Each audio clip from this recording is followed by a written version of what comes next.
यूं ही नहीं मैं बन जाता हूं। कुदरत के कोने कोने से खूबियां खोज लाता हूं। गुणवत्ता की गहराइयों का गोताखोर हूं मैं। यूं ही नहीं मैं रजनीगंधा बन जाता हूं।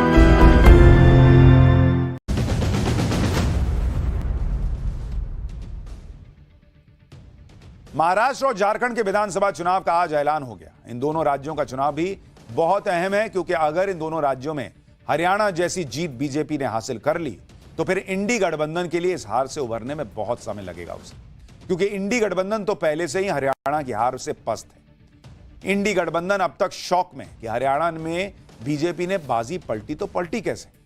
अब उन्हें लग रहा होगा कि कहीं महाराष्ट्र में भी हरियाणा जैसे ही बीजेपी बाजी पलट ना दे, क्योंकि जैसे हरियाणा के लिए कहा जा रहा था वैसे ही महाराष्ट्र के लिए कहा जा रहा है कि नहीं, बीजेपी के लिए तो खत्म मामला है महाराष्ट्र। अगर बीजेपी ने महाराष्ट्र भी निकाल दिया तो फिर नरेंद्र मोदी की गाड़ी 2029 से पहले कहीं रुकने वाली नहीं।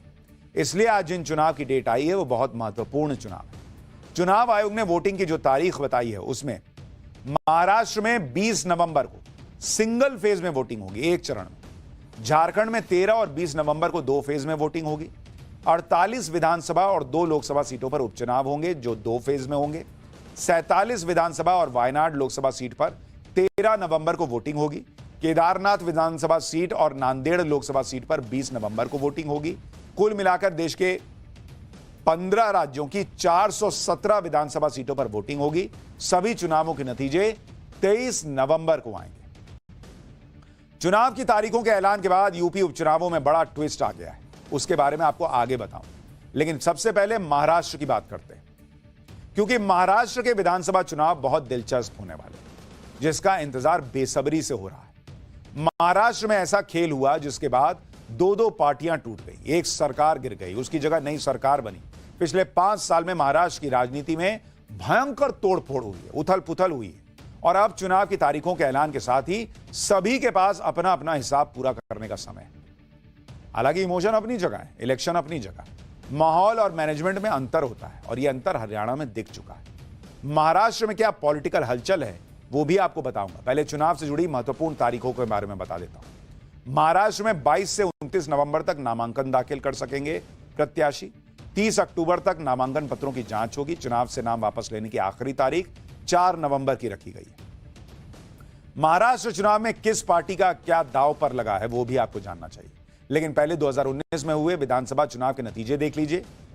तब जो हालात थे अब तो वो पूरी तरह से बदल चुके हैं।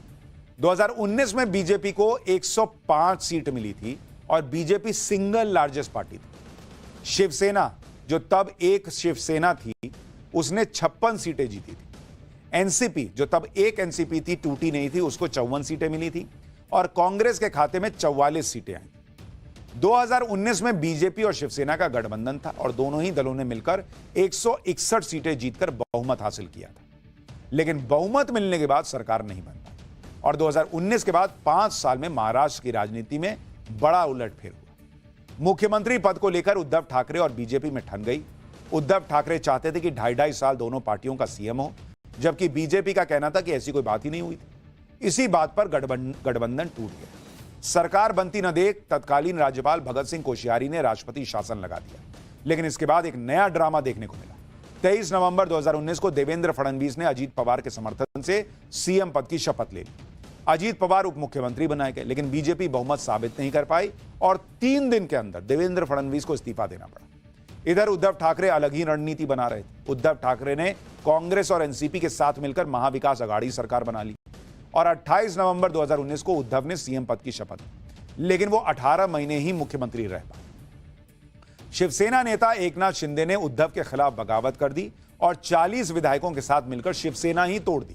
एकनाथ शिंदे शिवसेना विधायकों के साथ गुजरात से लेकर गुवाहाटी तक घूमते रहे। इधर बहुमत खोने के बाद उद्धव ठाकरे ने 29 जून 2022 को इस्तीफा दे दिया। इसके बाद एकनाथ शिंदे ने बागी विधायकों के साथ बीजेपी से गठबंधन किया और 30 जून 2022 को मुख्यमंत्री बने। 1 साल बाद महाराष्ट्र में फिर से घमासान हुआ। अजीत पवार ने एनसीपी के 35 से ज्यादा विधायकों के साथ बगावत की।